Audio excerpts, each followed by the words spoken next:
여호수아서의 말씀은요, 이렇게 시작을 합니다. 여호와의 종 모세가 죽은 후에. 여호와의 종 모세가 죽은 후에. 모세가 누구입니까? 장정만 60만 명, 여성들과 아이들까지 합치면 200만에서 300만까지도 추정되는 이스라엘 백성들이 이끌고 광야에서 40년 동안 생활하였던, 이끌었던 탁월한 민족의 지도자입니다. 단순한 지도자가 아니라요, 1절 말씀처럼 누구의 종이요? 여호와의 종. 여호와의 종이라고 호칭을 주님께서 내려주셨습니다. 이렇게 위대한 지도자가 없었던 거예요. 하나님께서 불타는 떨기나무에서 모세를 부르실 때부터 시작하여서 바로 앞에서 10가지 재앙을 내리고 홍해를 건너게 하시고 광야에서는 낮에는 구름 기둥, 밤에는 불 기둥으로 이스라엘 백성을 인도하여 주시고, 목이 마르다가 하면은 반석에서 물을 내시고, 배고프다가 하면 만나와 메추라기를 내려주신, 또 전쟁을 하면 승리하여 주셨던 모든 하나님의 역사의 그 중심에 선두에 모세라고 하는 훌륭한 지도자가 있었습니다. 그런데 그 모세가 죽었습니다. 하나님께서 모세의 뒤를 이어서 모세의 참모, 보좌관이고 요즘 말로 하면은 오른팔 비서실장 같은 최측근 여호수아를 모세의 뒤를 이어 지도자로 세우셨습니다. 사실 성경에 보면요, 여호수아보다도 갈렙이 조금 더 앞섰던 것을 보게 됩니다. 근데 나중에는 결국 여호수아가 그 뒤를 이어서 지도자가 되는 것을 보게 됩니다. 나중에 이제 기회가 된다고 하면은 갈렙에 대해서도 설교 말씀을 나누고자 합니다. 우리 1절과 2절 말씀 읽겠습니다. 여호와의 종 모세가 죽은 후에 여호와께서 모세의 수종자 눈의 아들 여호수아에게 말씀하여 이르시되, 내 종 모세가 죽었으니 이제 너는 이 모든 백성과 더불어 일어나 이 요단을 건너 내가 그들 곧 이스라엘 자손에게 주는 그 땅으로 가라. 아멘. 하나님께서 여호수아에게 말씀하십니다. 모세의 뒤를 이어서 이 모든 백성들, 특히 출애굽 2세대죠. 출애굽 2세대 이끌고 요단을 건너서 약속의 땅 가나안으로 들어가라고요. 우리 3절과 4절 말씀 함께 읽을까요? 3절 4절입니다. 내가 모세에게 말한 바와 같이 너희 발바닥으로 밟는 곳은 모두 내가 너희에게 주었노니 곧 광야와 이 레바논에서부터 큰 강 곧 유브라데 강까지 해쪽 속의 온 땅과 또 해지는 쪽 대해까지 너희의 영토가 되리라. 아멘. 하나님께서 모세에게 약속한 그대로 너희의 발바닥으로, 너희들이 발걸음이 닿는 한 걸음 한 걸음, 너희들이 가는 곳마다 모두 내가 너에게 주었다라고 말씀하고 있습니다. 동쪽으로는요, 유프라테스 강까지, 서쪽으로는 해지는 대해, 성경의 대해가 나오면요, 지중해를 뜻합니다. 지중해까지 다 이스라엘의 광활한 영토가 될 것이라고 주님께서 축복의 말씀, 언약의 말씀을 다시 한번 확인시켜주고 계십니다. 여기서 3절 말씀 가운데 주목하여 보기 원합니다. 너희 발바닥으로 밟는 곳은 모두 내가 너희에게 주었노니, 줄 것이다가 아닙니다. 이미 주었다고 하는 완료형으로 하나님께서 말씀하고 있습니다. 무슨 말씀입니까? 이미 주셨다는 거예요. 이미 가나안 땅을 너희에게 주려고 이미 계획이 다 되어 있다. 그저 너희는 나의 말에 순종하여서 요단강을 건너서 여리고성을 함락하고 요단의 강을 건너서 가나안을 정복하라고 하는 정복 전쟁을 벌이고 승리하여서 그것을 쟁취하라고 하는 하나님의 말씀에 순종만 하면 된다라는 하나님의 말씀을 하고 계신 겁니다. 하나님께서 예비하신 복을요, 그냥 누리라고 하시는 거예요. 누리라고요. 누리라고요. 이게 하나님께서 일하시는 원리입니다. 이스라엘 백성들이요, 하나님만 경배하고 하나님만 섬기려고 하면요, 우리가 한번 생각해 볼까요? 굳이 우상신으로 가득한 가나안 땅으로 가는 게 맞을까요? 아니면 아무도 살지 않는 곳에 가서 그곳에 새로운 정착지를 건설하고 그곳에 성막을 짓고 그곳에서 예배를 드리는 게 어떤 게 더 편할까요? 네, 당연히 아무도 살지 않는 곳에 가서 새로 시작하는 게 편하겠죠. 그런데 하나님의 말씀은 무엇입니까? 하나님의 뜻은 무엇입니까?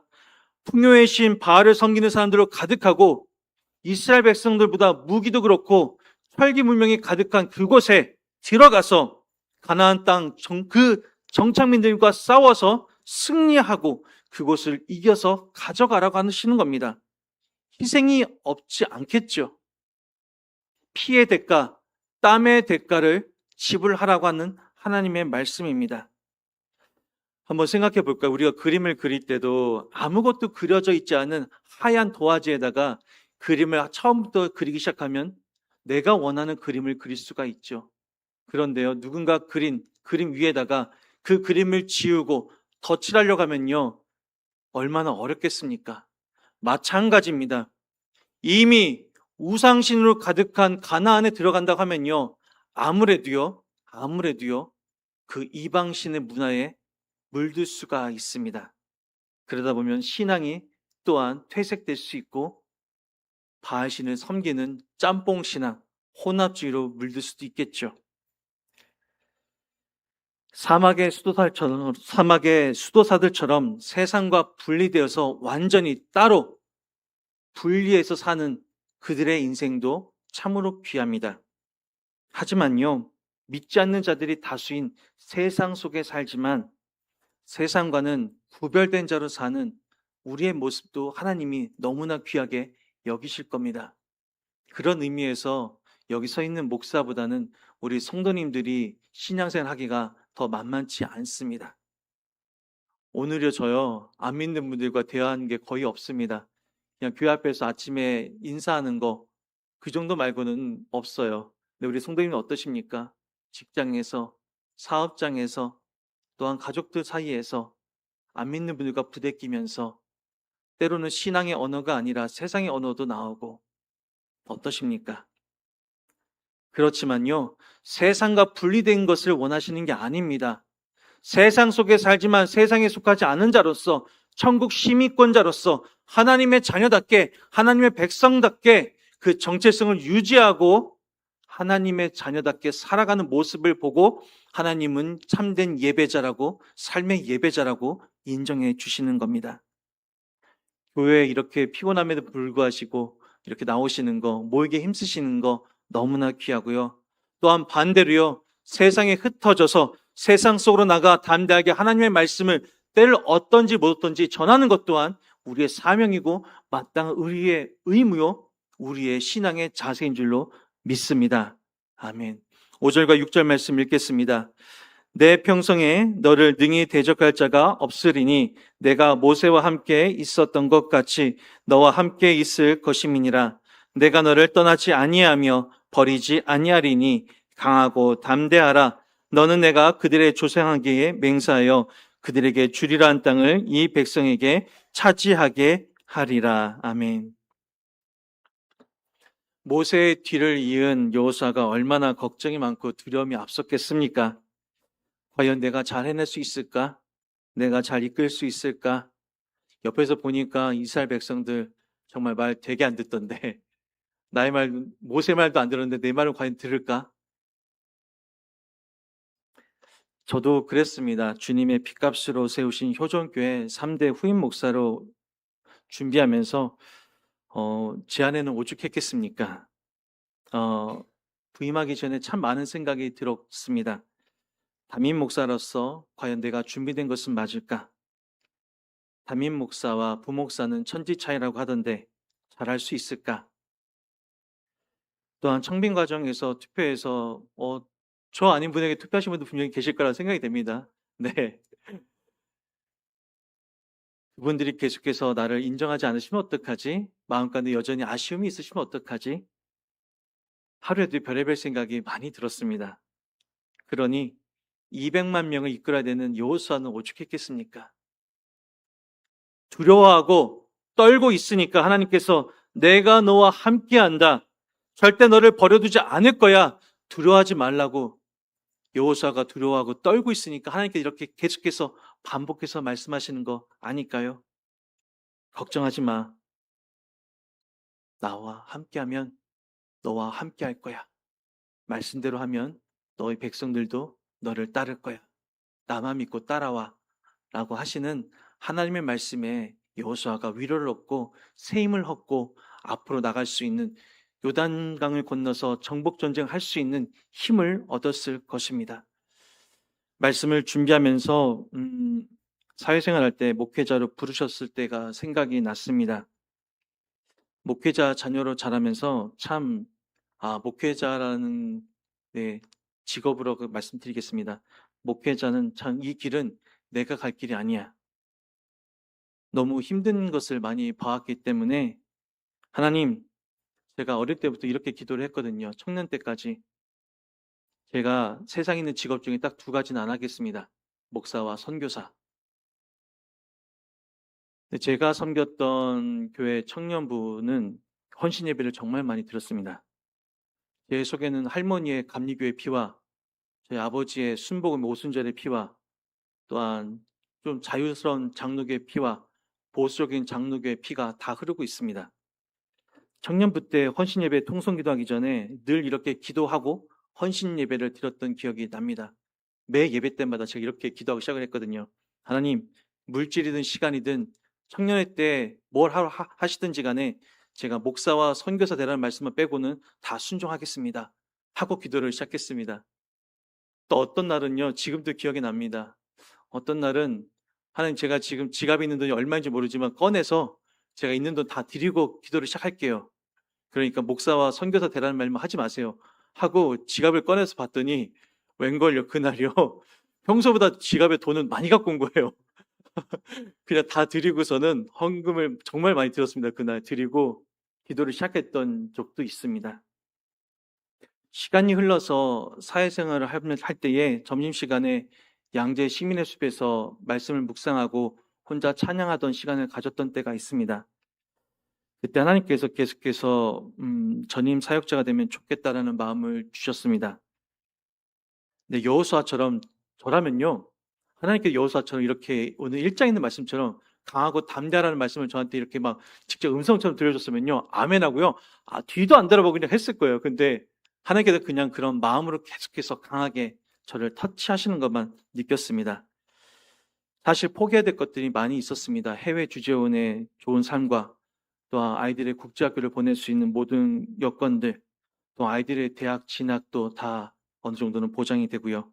무엇보다 경제적으로 포기해야 될 것들이 참 많았습니다. 네, 내려놓는단 말이 좀 그렇긴 하지만요. 어쨌든 세상의 기준으로 봤을 때는 조금은 포기해야 될 것들이 있었습니다. 그때마다 저희 아내와 저에게 주셨던 신혼 때 주셨던 말씀이 있습니다. 마태복음 6장 33절, 그런즉 너희는 먼저 그의 나라와 그의 의를 구하라는 마태복음 6장 33절 말씀이 계속해서 강하게 저에게 떠나지 않았습니다. 저희가 전화번호 뒤가 0633입니다. 마태복음 6장 33절에서 0633으로 쓰고 있는데, 그 말씀이 제가 흔들리고 있는 소명의식을 견고히 하게 해주셨고, 또한 마음을, 그 말씀을 받을 때마다, 생각날 때마다 마음이 또한 편안해진 것을 느꼈습니다.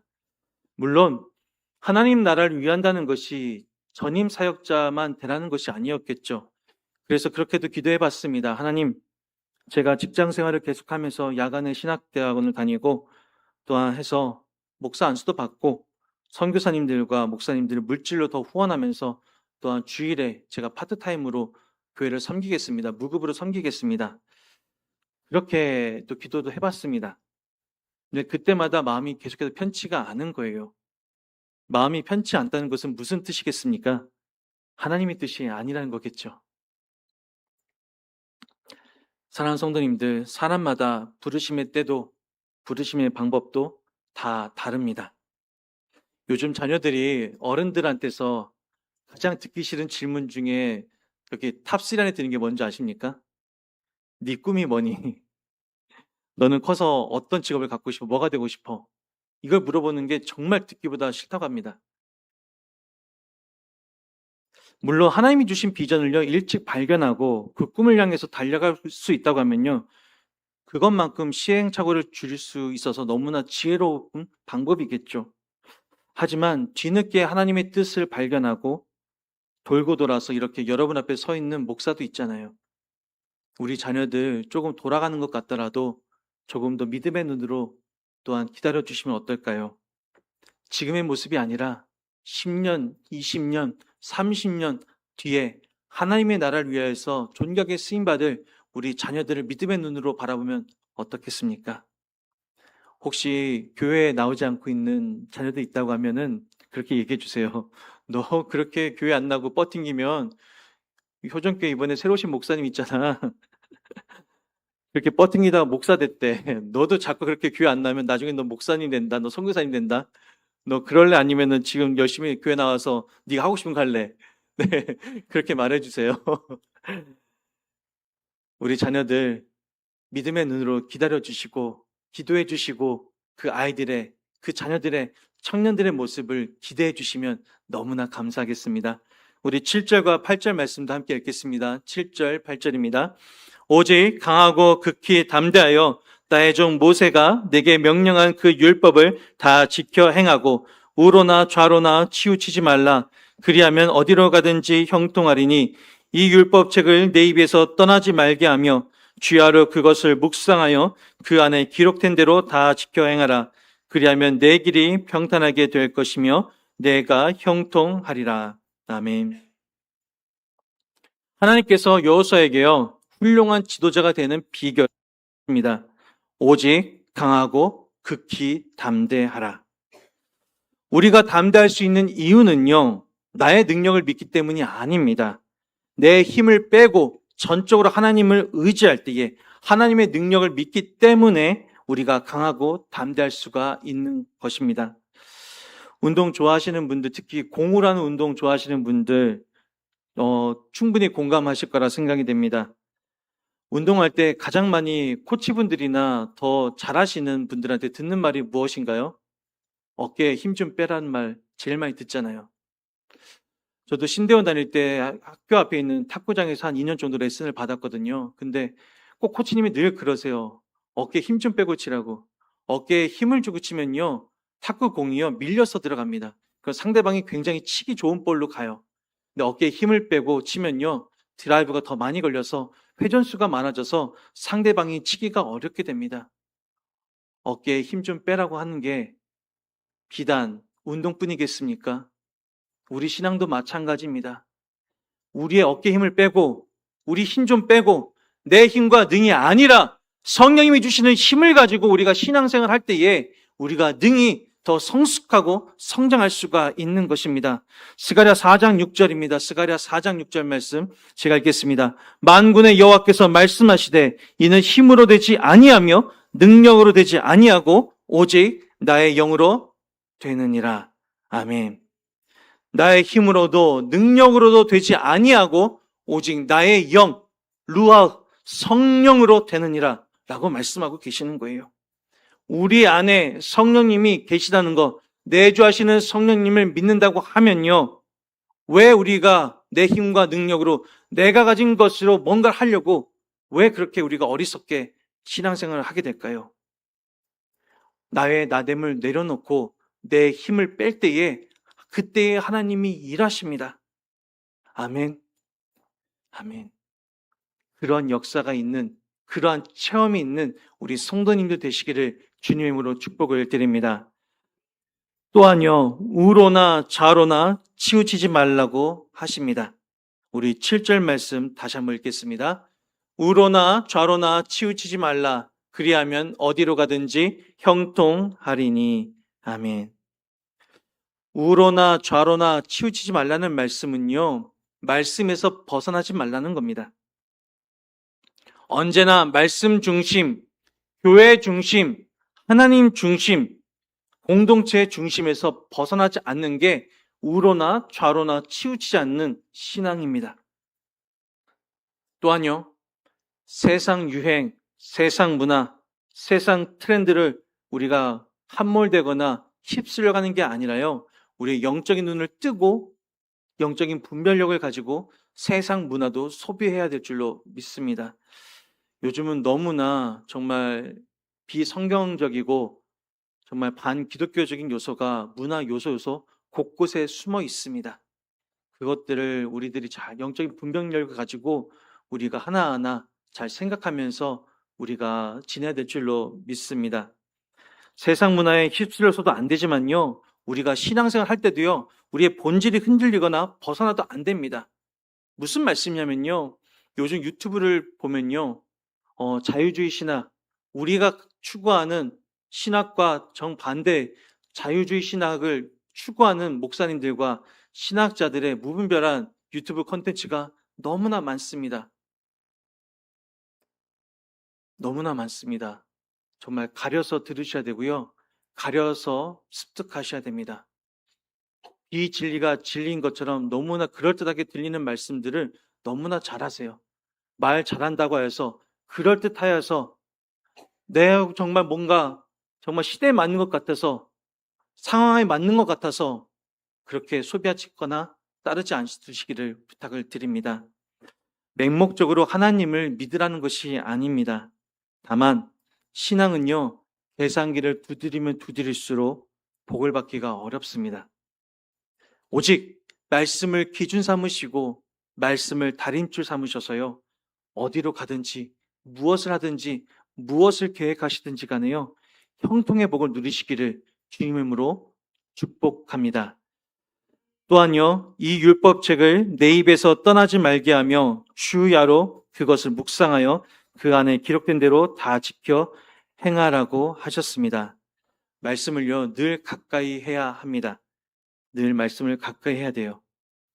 말씀보다 앞서지 말라는 말씀을 여러 번 드리는데요. 지금 시편 강해를 새벽마다 하고 있습니다. 내일도 시편 강해 12편이 이어집니다. 네, 내일 새벽에도 뵐 수 있으면 같이 뵀으면 좋겠습니다. 시편 강해를 시작하면서 시편 1편 시작할 때에 제가 퀴즈를 낸 적이 있었죠. 뚜레쥬르 빵집 기억나십니까? 네, 뚜레쥬르. 뚜레쥬르 많이 보시는데 뚜레쥬르의 뜻이 뭐라고요? 새벽 예배 나오신 분들 기억나십니까? 네, 이렇게 망각의 은혜를 주시니 감사합니다. 그래야 이게 또 이렇게 목사가 설교를 조금 지나서 또 해도 이게 눈치도 못 채실 거 아니에요.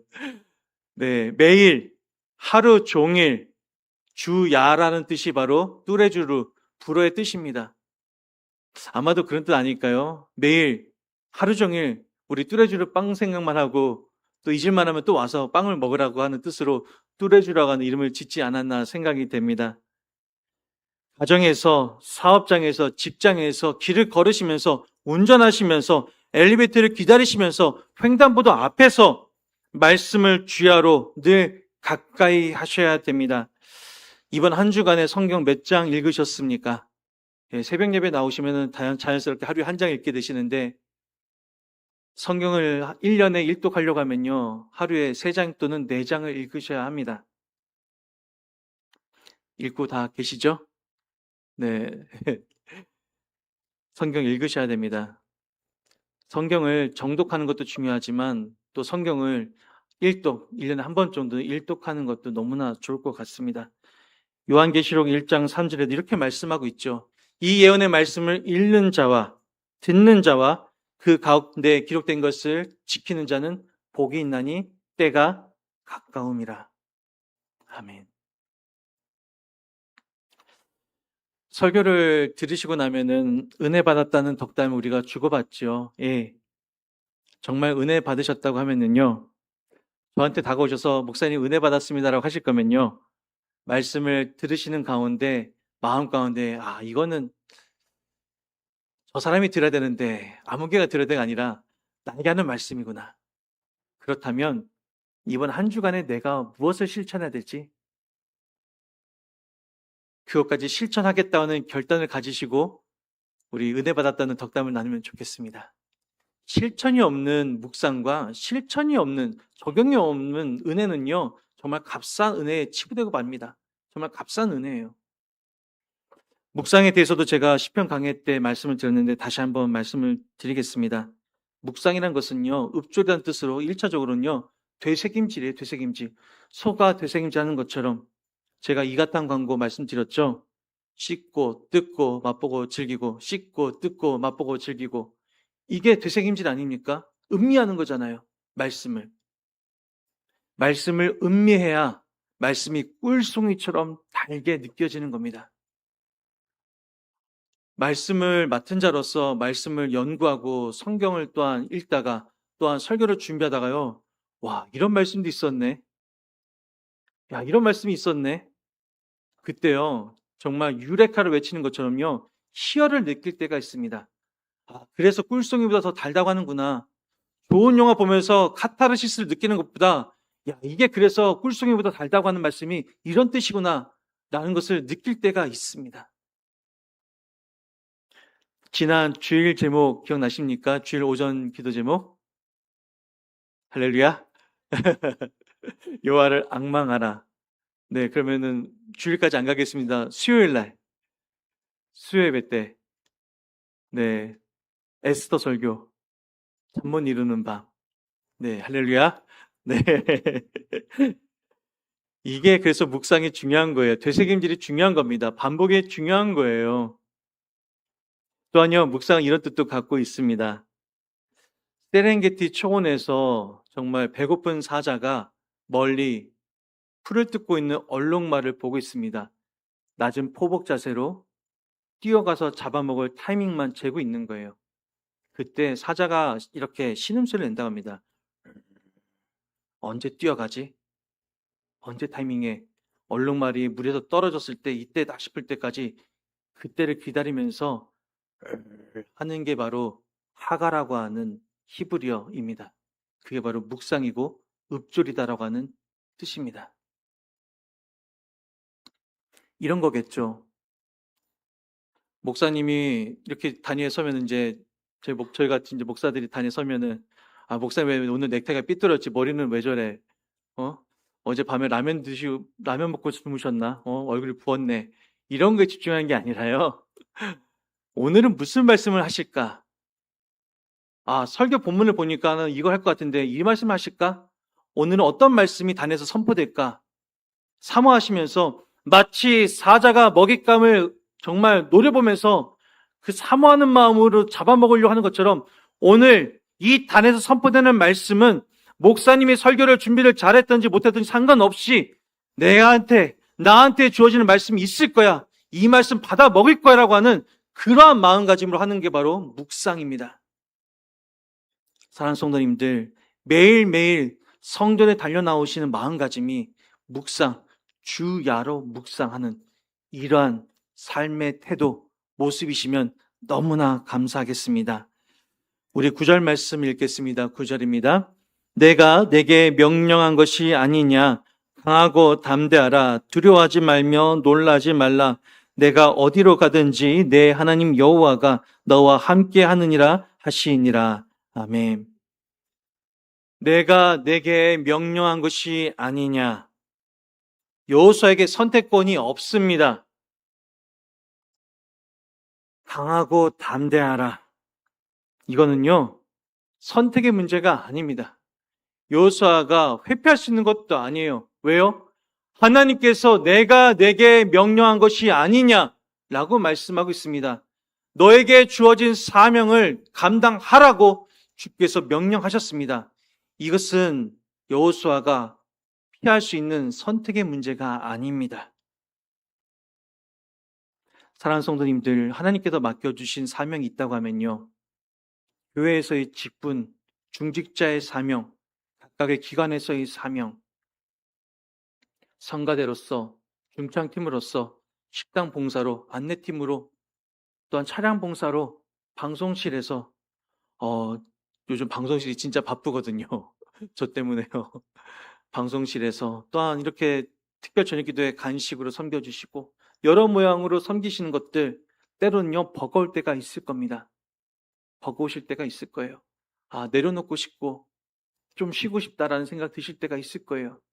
그때요, 물론 쉬는 것도 사역입니다. 저는 그렇게 생각합니다. 재충전하는 것도 필요하지만요, 그러나 어떠한 상황과 어떠한 처지에 계시든지 간에요, 이 말씀을 절대로 잊지 마십시오. 내가 내게 명령한 것이 아니냐, 너에게 주어진 사명을 끝까지 완수하라고 하는 하나님의 명령입니다. 하나님과의 약속입니다. 제가 학교에서 신대원에서 여호수아서를 한 학기 동안 공부하면서 저에게 큰 위로가 되었고, 앞으로 목회자가 되어도 정말 이 말씀 붙잡고 살아야겠다라고 하셨던, 힘을 주셨던 말씀이 있습니다. 우리 여호수아서 24장 29절 말씀 함께 읽겠습니다.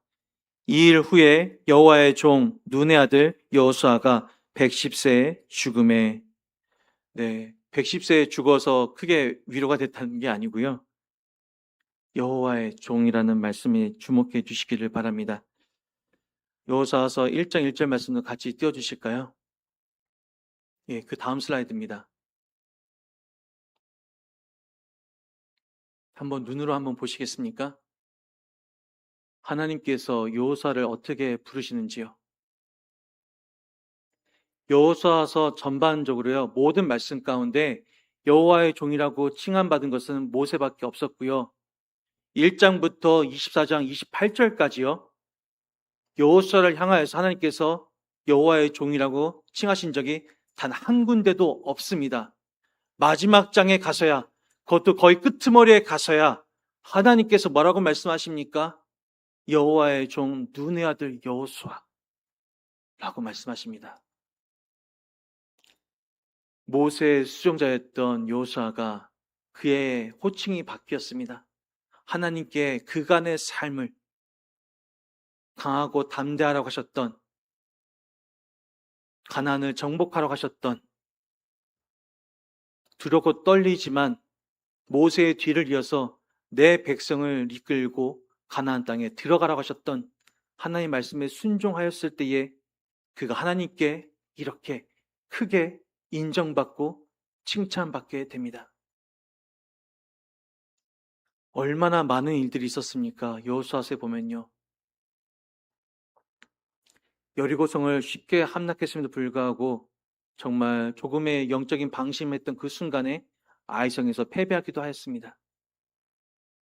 여러 가지 크고 작은 어려움이 있었지만 그가 묵묵히 감당하며 주의 사명을 감당했을 때에 여호와의 종 눈의 아들 여호수아라고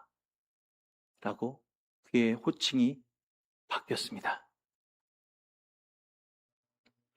사랑하는 성도님들, 직분자이기 전에 한 사람의 크리스찬으로서 주님 오시는 그날까지 우리가 이런 사명, 이런 예배자의 삶을 살면 어떨까요?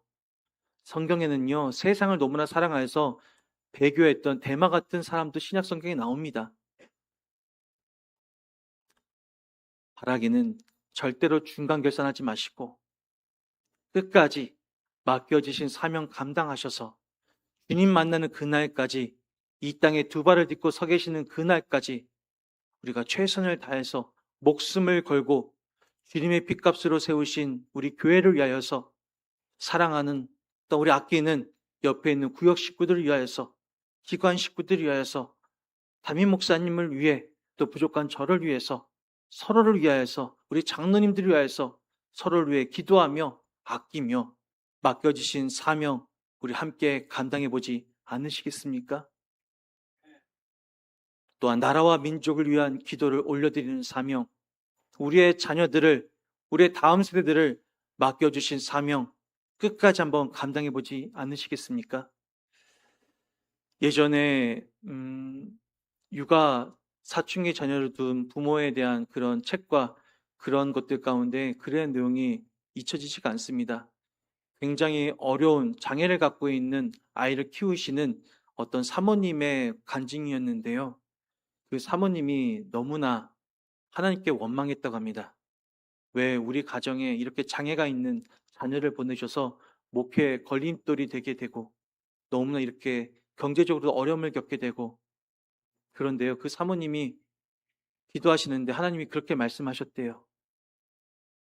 그런 마음을 주셨대요. 이 아이 이 세상에서 너희 가정이 가장 잘 돌볼 수 있기 때문에 너희 가정에 보냈다.